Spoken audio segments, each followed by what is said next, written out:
अस्सलाम वालेकुम नाज़रीन, आज हम डॉन के एक नए आर्टिकल के साथ आपके सामने हाजिर हैं। तो आइए चलते हैं आर्टिकल के समरी की तरफ। हालिया दिनों में बलूचिस्तान में जाफर एक्सप्रेस पर हमले के बाद आर्मी चीफ ने पार्लियामेंट से खिताब किया, जिसमें उन्होंने पाकिस्तान को सख्त रियासत बनाने पर जोर दिया ताकि अस्करियत पसंदी का खात्मा किया जा सके। उन्होंने इस बात पर अफसोस का इज़हार किया कि कब तक एक नरम रियासत के नतीजे में बेशुमार जानों का नुकसान होता रहेगा। आलमी बरादरी ने भी इस वाक़े की मजम्मत करते हुए इस दहशतगर्दी करार दिया। ताहम हर इंसानी अमल बशमूल जराइम किसी न किसी पस मंज़र और वजूहात का हामिल होता है, जिन्हें समझना ज़रूरी है ताकि उनका दोबारा वकूअ ना हो। बदकिस्मती से बलूचिस्तान में ऐसा कभी नहीं हुआ। आज़ादी के बाद से ये इलाका हमेशा मरकज़ के ज़ेर नागिन रहा है, जहाँ हुकूक के लिए किए गए एहतजाजात को बगावत और गद्दारी करार देकर दबाया जाता रहा है। बलोच अवाम के कत्ल, माजूरी, जबरी गुमशुदगियों, तशद्दुद और जहनी अजियतों के नतीजे में बलोच दानिशवरों और अवाम की बेदखली में शदीद इजाफा हुआ है।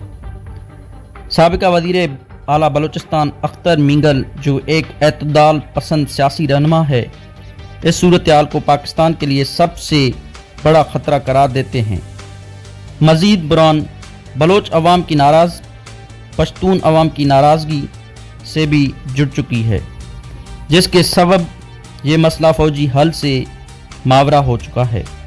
पाकिस्तान में रियासती पॉलिसियों की वजह से अस्करी मुदाखलत में इजाफा हुआ है, जिससे हमसाया ममालिक को भी मुदाखलत के मौक़े मैसर आते हैं, जो बलाखिर हालात को मज़ीद बिगाड़ सकते हैं। इस सूरत हाल में नेल्सन मंडेला जैसे कायदाना इक़दामात की ज़रूरत है ताकि कौमी यकजहती और मफाहमत को फ़रोग़ दिया जा सके। बदकिस्मती से पंजाब में कुछ सियासी अनासर का बलूचिस्तान के मसाइल से लाताल्लुक़ का रवैया मुल्क भर में एक वसी मसले को जन्म दे रहा है। अगर इस तर्ज अमल को ना बदला गया तो पाकिस्तान की सालमियत शदीद खतरे में पड़ सकती है, जैसा कि माजी में वन यूनिट पॉलिसी के नतीजे में मुल्क का एक बड़ा हिस्सा अलग हो गया था। मारूफ माहिर मईशियात गुनार मेरडाल ने नरम रियासत का तस्वुर 1968 में मुतारिफ करवाया था, जिसका मतलब एक ऐसी रियासत जो कमज़ोर हुक्मरानी, गैर मौसर कानून साजी और समाजी व सियासी बद इंतज़ामी का शिकार हो। पाकिस्तान की मौजूदा हालत इस तारीफ पर पूरी उतरती है। ताकत के इस्तेमाल पर इन्हिसार करना किसी रियासत को सख्त नहीं बनाता, बल्कि ये उसकी कमज़ोरी की अलामत है। माहिरीन के मुताबिक जनूबी एशिया में रियासती पॉलिसियाँ समाजी इनकलाब के बजाय रवायती निज़ाम को बरकरार रखने में मसरूफ़ रहती हैं, जिसकी वजह से ये ममालिक तरक्की नहीं कर पाते। भारत किसी हद तक इस मसले से बाहर निकल चुका है, मगर पाकिस्तान अब भी इसी दलदल में फंसा हुआ है। 2011 में प्रोफेसर अनातोवल लेविन ने अपने किताब पाकिस्तान अ हार्ड कंट्री में पाकिस्तान को एक गैर मुनज़्ज़म, करप्ट, माशी तौर पर पसमानदा और इंतहाई पसंदी से मुतासरा मुल्क करार दिया था। उन्होंने निशानदेही की कि पाकिस्तान की रियासत कमज़ोर है, लेकिन उसका समाज सख्त और पायदार है, जो किसी बड़े तब्दीली के राह में रुकावट है।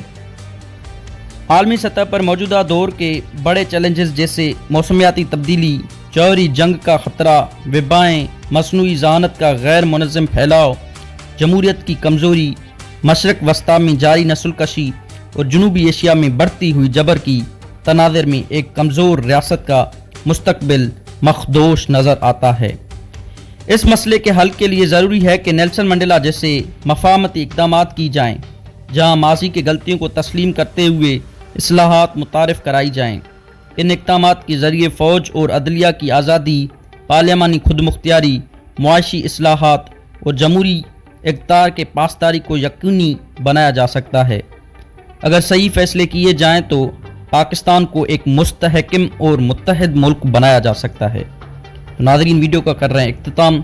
इंशाअल्लाह मिलेंगे एक नए वीडियो के साथ। तब तक के लिए अल्लाह हाफ़िज़।